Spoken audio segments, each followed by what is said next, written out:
Hey guys, Scott here, Telecom Guide 10 with another quick random unscripted video for you. These are my two Motorola APX radios. This is my APX 7000, this is my APX 6000. This is a single band VHF radio, 136 to 174.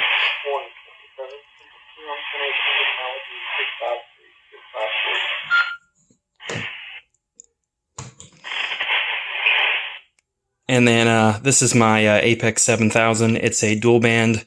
It's a UHF range 2, 450 to 520, or 512, excuse me. I forget which. I think it's 512. And VHF 136 to 174. So this is a great radio for both GMRS and ham use, which is why I bought it. And of course, it's great for monitoring PD, fire, and EMS that still haven't switched to 700, 800 systems. But the purpose of this video is I wanted to do a quick demonstration of the Motorola Bluetooth RSM remote speaker mic, also known as remote speaker mic. This just came in today. I ordered it a couple days ago. Bought it used on eBay like I get at everything else, including these radios here. My initial impressions, it's an awesome little device.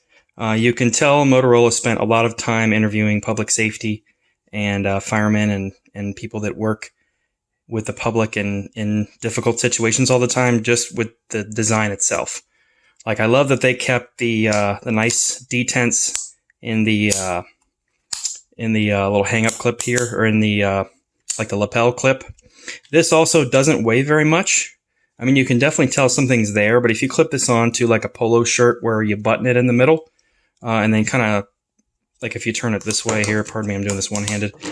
If you clip it like this way, but then tuck it up, if you pull your shirt tight and then tuck it up right underneath where your shirt button is, if you have the bottom button buttoned on a polo shirt, it's perfect, and it doesn't really like swing around or anything. It's the weight is appropriate. It's got an 1800 milliamp hour battery, so probably more than I will ever need. The audio quality is excellent, and I haven't really been able to notice any real delay with keying up. So this is a receive only channel, so I'll show you real quick. And that's basically instant. Transmit's obviously disabled on a police channel. It's just for receive only. The programmable keys, you've got the standard emergency button.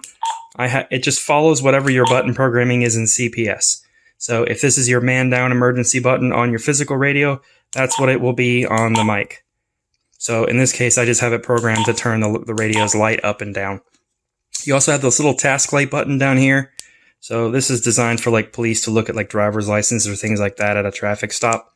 But obviously you can see where that would be useful or maybe not useful to you. It's very easy to pair. You just turn it on. It says Motorola Solutions, touch blue dots together to begin pairing.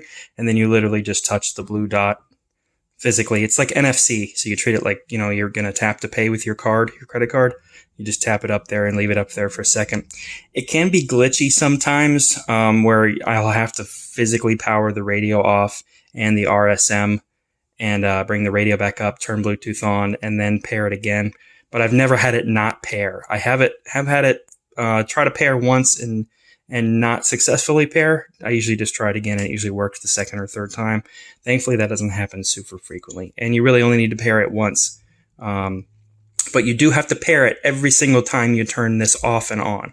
So that might be annoying for you if you're somebody that's going to be using this every day.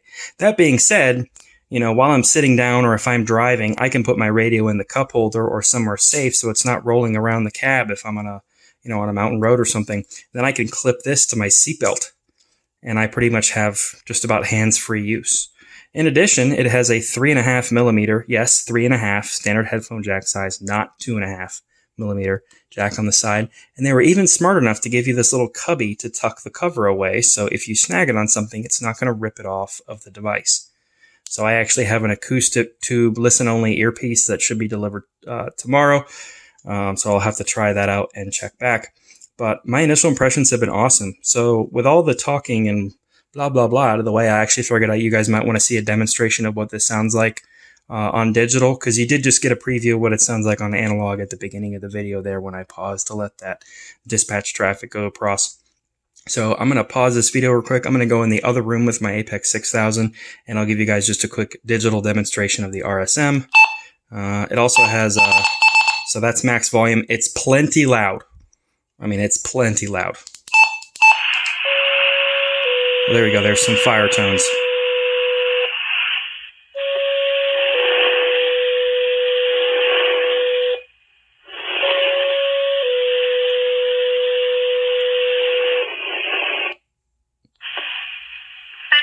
West Fire Rescue. Just received an alarm in reference 192 Fingerboard Road, 192 Fingerboard Road, showing living room smoke detector, again at 192 Fingerboard Road. Well, there you go on that. There'll probably be some more traffic here in a second. But, so I'm going to take my APX 6000 here. This is just the standard. 2101 being routed. So you can see the audio is nice and clear. It doesn't have any kind of degradation like you would expect with a Bluetooth accessory. It sounds exactly the same quality as if it were to come out of the speaker. The only difference is this speaker and the radio, of course, has a little bit more bass and depth to it because it's also a... Station 11, 2101, do you want to head that way? It's also a 3-watt speaker versus, I believe this is a 1 watt or 500 milliwatt. I can't remember what the data sheet says, but you can look that up at Motorola Solutions website. So anyways, without further ado, let's head over and do the digital test. This is a test of the Motorola Solutions Bluetooth remote speaker mic on a P25 VHF channel. Testing 1, 2, 3, 4, 5, 6, 7, 8, 9. Here's me speaking a little bit closer to the radio. Here's me speaking a little bit further. Here's close again. Testing, testing, testing. All right, so now that you guys have got a bit of an audio test and real-world demonstration, if you will, I'm going to show you the pairing process. So I'm going to power on my APX first. And I'll show you real quick the Bluetooth. Yeah, this phone doesn't like screens very much, but you can see that the, there we go. You can see that the Bluetooth is already enabled. If you don't have that option, you'll want to enable that in CPS. Give yourself the BT option. And then I actually changed the name of mine so it's distinguishable from other stuff. And then you don't need to mess with visibility or anything. These devices recognize each other. So long as Bluetooth is on and you see the icon, you'll see here the little blue dot where that is on my APX 7000. So let's power this on. Motorola Solutions. Power on. Touch blue dots together to connect. Connecting. Connected. So there you go. That's how easy that is. It's super easy. Like I said, sometimes it's glitchy and it won't connect the first time. You just have to try it again. But you'll see here how that blue indicator is lit up. That's how you know they're connected.